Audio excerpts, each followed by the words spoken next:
emphasis of addressing matters that lead to climate change, the European Union is rooting for the use of green energy in the country, and they do feel that this will be the only way that Uganda will be addressing matters that lead to climate change. How possible will this be? We have more of this in our SMB Insight this morning. Including the work that the EU in Uganda does in the area of environment, natural resource management, climate change. So we are a team covering a number of topics related to this very, very important area of work of the EU in Uganda and globally. Let me start by congratulating the winners. And again, really, it's great that you took part. It's great that you won, and it's great that you really we can take this opportunity to give even more visibility to the importance of tackling climate change and protecting the environment in the country. So you play a very important role in that, and you helped us greatly during the quiz period to promote it even more. Now, why is this important? This is, of course, not an activity that is an ad hoc individual activity aside that we do. Is part of a much broader strategy that I would say as European Union we have been trying now to push more and more over the years, and it's becoming probably one of the few key areas of work that we do both on the continent and with our partners countries like Uganda, and it's the protection of the environment. Now, we have a very big policy which is called the Green Deals. This big policy is what encompasses all the work that we do to promoting, I would say, we can call it a more sustainable and green growth, not only an economic growth, but an economic growth that is sustainable and that promotes the green economy. And we do it both on the continent, so we have very, very big ambitions for what we want to achieve in Europe, but we also do it in our external cooperation. For example, through our work with partner countries. So as you know, we have the strategies that are multi-annual strategies that are built together with government, civil society, private sector, other donors for each country. And then we have also regional ones. And when in 2020 and 2021 we designed the new strategy, we realized that it was important to be even more ambitious in the way we work together to protect the environment in Uganda. And this is why we have one of the three main priorities that is focused on what we call green and climate transition. And under that, we have all the different priorities that we want to push together. For example, climate finance, so more climate finance in the country, more better protection of the forests. This is one of the key sectors where we have been working for many years and will continue to work. Working on promoting sectors like tourism, but ecotourism, you know, like nature-based tourism, or to support the countries build more sustainable cities. So looking at cities as a place where you can have a green growth, and that they are a very important factor to promote green growth in the country, or agriculture. Transport, you know, energy. So we have been really looking at all the sectors and say, okay, where can we together have an impact? Now, these are very important areas of work. What is also very important is what we call the climate diplomacy. The climate diplomacy means communicating and giving visibility about all of this. And not only visibility because as European Union we want to give visibility to what we do with the country, and of course the country wants to give visibility about what we do together, but also as a means to raise awareness. So this is really an area of work where education is essential, and education goes through sharing knowledge with everybody.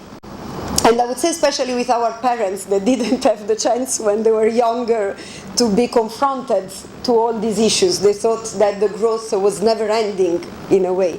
Well, now we are confronted to a very different situation we face, and that puts at threat our future. So now it becomes a really a very important topic to work with. So the whole climate diplomacy, the idea is to find the best means to reach out to the bigger number of people representing the broader sectors of the society, and make them understand what should be done, what is the situation, and how everybody can contribute. Because of course, I've been mentioning a lot of sectors where we work with the government, with the private sector, with the civil society, with international organizations, with EU member states, but ultimately a lot of the actions are very individual. When we look at climate change and environmental protection, they trickle down to us as an individual.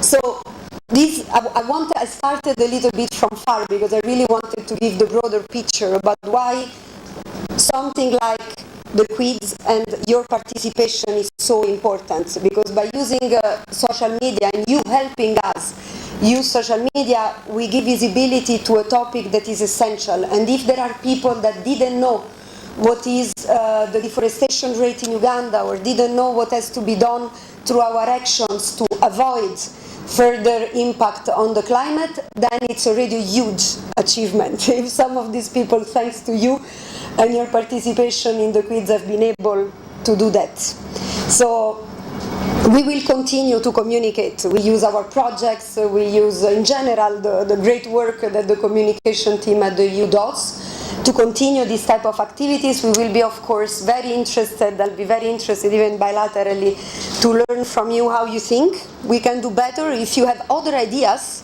of what we could do to promote this. And then we will continue in the course of the years to sort of try to find every type of instrument to, indeed, women are not only much more affected by climate change, but they are also, and this I would like to turn a bit the thing, a key stakeholder in adapting to climate change. Probably the most important one, especially if you look at areas of energy efficiency. Just to mention one, which is a bit a banal one, but it's one that resonates a lot, because it's all about the cooking and the charcoal and the role that women, and so I think it's very important to look at the role that women can play in the adaptation sphere, but also in the education and in changing mentalities. And this has been shown in many sectors, and this is a very important one. Now, I've had the chance to participate some time ago in a conference on women and climate change here in Kampala, in Makerere, and there were a number of awards that were given, and from that I ended up in a WhatsApp group of women in climate change. And I have to be honest, I found impressive how active women groups are in climate change in Uganda. So I'll be then bilaterally happy to tell you more about this group. But there are a lot of actions ongoing. Now, what we always do through our projects is that when designing an intervention, we always look at what is the most vulnerable groups we really need to involve. And as I said, what are the key stakeholders that we need to involve to find a solution? So in all our environment-related projects, we tailor-made a number of interventions for women and youth, because they are a vulnerable group that we need to target with specific and particular interventions. So you will find that when we work on greening the agriculture sector, or where we work on access to finance for the private sector to do green investments, or when we work with mini-grids, or when we work on the improving the charcoal value chain in order to make it more formal and less detrimental, especially for women that play a difficult role in the value chain, we always target them. So I cannot tell you there is a project that is gender and climate per se, but it's always mainstreamed and always has a special attention in the projects that we implement. The target of these activities was youth. So because one, they play a very important role, and second, we wanted them to help us raise awareness among youth, and not only about all these issues. And so that was the target of this specific activity. Now, there are many different activities that we organize in general. You know, we organize, for example, celebrations like the International 3 Days the International Forestry Day, and there we sensitize about tree growing, tree planting, species. We participate in International Environment Days, for example, and we use that opportunity with the EU member states to sensitize about other broader topics. We do the march, for example, when there are the COP, the Conference of Parties on biodiversity, on wildlife, on the environment one, the climate change one. Then we also use that opportunity to post, to sensitize, to raise awareness. Of course, we have both activities that we do in country, but we have also a lot of material that comes from our headquarters, that is global material, that can be adapted to the different contexts, but that gives more global messages, I would say, that we all need to look at. So we have many different ways, I must say. We do a lot in refugee hosting districts, for example, on environment. So we use our projects to do activities in the refugee hosting districts. We participate in conferences, and we work with the communication team, and thanks to them, to see, for example, trainings for journalists, or other type of more communication targeted activity that can help you to report better about what we do, but also us to communicate better about what we want to do. We do sensitization of environment and climate change with the private sector. We do quite a lot. We have a Green Academy. We have set up a Green Academy with one of our projects to work with banks and to work with private sector operators and to help them understand what does it mean, a green investment, because ultimately we all play a different role, but the private sector plays a very important role in ensuring that it's a green economy, that we promote the green economy. So we have an academy for that. This is just to give you a type of activities that we do and that are promoting the same concept through different channels, but I don't know if there are more that I may have forgotten that you want to mention, no? 7-year strategy with the country, and we have been working now, I would say, for a year to design a new program where we wanted to look at climate finance from different entry points, because climate finance can mean national public level intervention. It can mean private sector funding to support climate actions.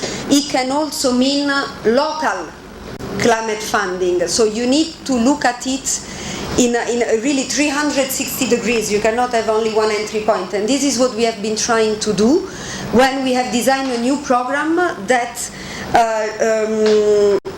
will start implementation in 23.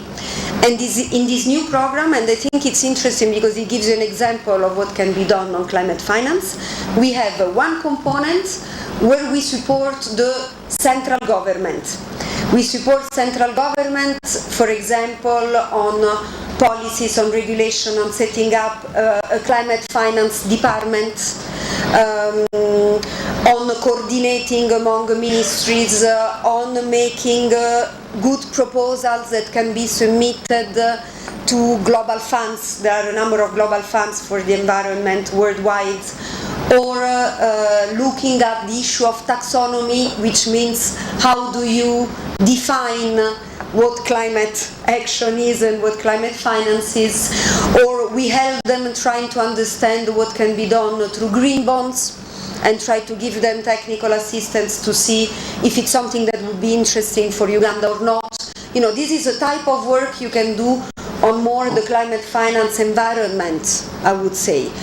Then a second component we have targets only the private sector.